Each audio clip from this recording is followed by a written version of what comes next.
Hey folks, Sam from UCAN-II here. Today, with our 2016 Jeep Renegade, we're going to replace an oxygen sensor.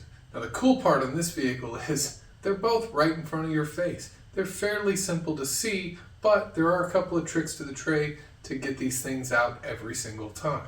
We'll start with the tools you use. Now I typically use an offset O2 sensor wrench, which looks like a kind of a sideways socket. This one here, I believe, cost me $8. So if you're going to make the investment in a new oxygen sensor, just go ahead and invest in a O2 sensor wrench. A nice offset one like this makes the job easy, works with any 3/8 ratchet. Other things we're going to need is we're going to need a zip tie.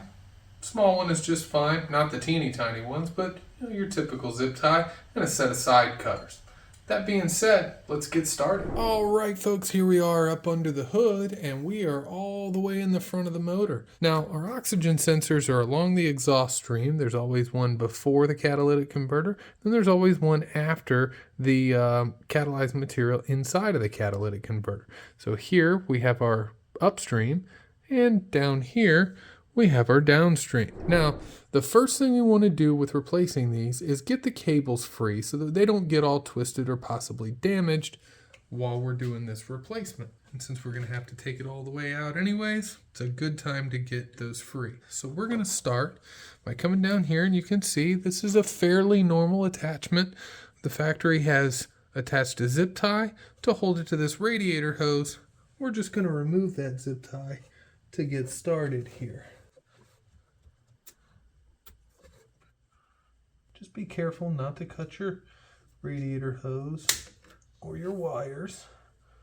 All of the above would be bad scenarios. All right. Pulling this out, you'll notice that there is no clip on this to retain it. There's only the nub that the clip holds onto. So when you reach under this radiator hose, you'll find the plug that it plugs into, and it just has a little squeeze clip. You squeeze that, you pull this plug out, no big deal. So let's get started actually pulling this out of the exhaust manifold. We've got our little offset O2 sensor wrench here. We're going to go ahead and hook it to our ratchet. Make sure our ratchet is set to go the correct direction. And the simplest way to use these is pull a nice straight section of line, take the channel in your O2 sensor wrench, run that wire through it, and run it all the way down until it's on the sensor. Now turn it until it engages the hex pattern, and give it a whirl. There we go. She's moving. Now, these things can get really, really stuck on over the years, okay? If you need some more leverage, what you want to do, especially for this motor, it's super easy to do, is you go all the way over to that side of the vehicle and pull this ratchet straight towards you where you can get a ton of torque behind it.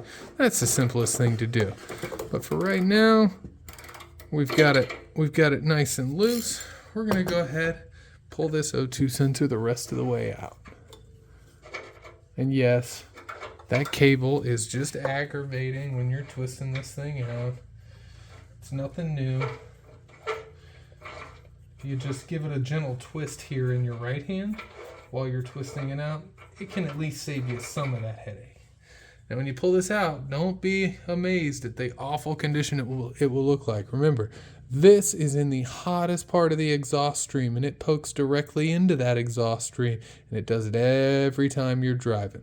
So these things do get brutally abused. Going back in with this, and today we're going to go ahead and go back in with this one because I'd like to test it out and see if it was just a little bit of a loose plug.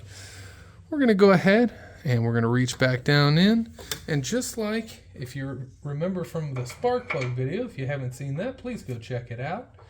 All right, you're going to kind of wiggle backwards and forwards until you get those threads properly engaged, then run them in until your fingers can't run them in anymore.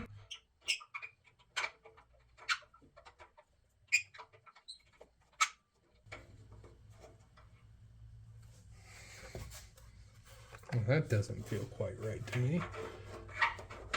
Now that feels much better. Again, just gonna twist the the cable with my opposite hand. All right, now just like coming off, we're gonna pull just a little bit of cable, get our wrench over top, gauge the hex pattern, and we're going to rotate it tight. All right, and we'll wiggle our little O2 sensor wrench off of there. We can set this off to the side. Now we're going to reach in here and we're going to plug this thing in and secure our cable. So we reach under this radiator hose here, and I promise it's there. It's hiding under the radiator hose and a couple other pipes. You're going to find that. Now, the simplest thing to do when you're in here is, if you feel around, you'll find that little push tab that releases it. That should line up with your little nub, your little catch here on top of the plug. So you just line those two up and your plug is lined up and it should go together pretty easily. So once it's in there, you just push until you hear a click. There's our click. It's plugged in. Now we just want to make sure that this is secure so it doesn't, get hung up in the fan or rattle around and wear through the insulation on the outside of it. So we're going to get that zip tie that we pre-staged up on top of the engine here.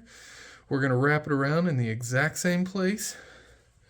We cut the first zip tie off, making sure that our cable is pulled free of anything it can rub on. Notice I pulled it off of this sharp edge here on the back of the radiator fan. Now this zip tie does not need to be screaming tight, just enough to hold that cable away from any hazards. And then we're going to go ahead and get rid of the slack on our zip tie, just like that. All right, folks. That's how you remove and install a O2 sensor. Thanks for joining me.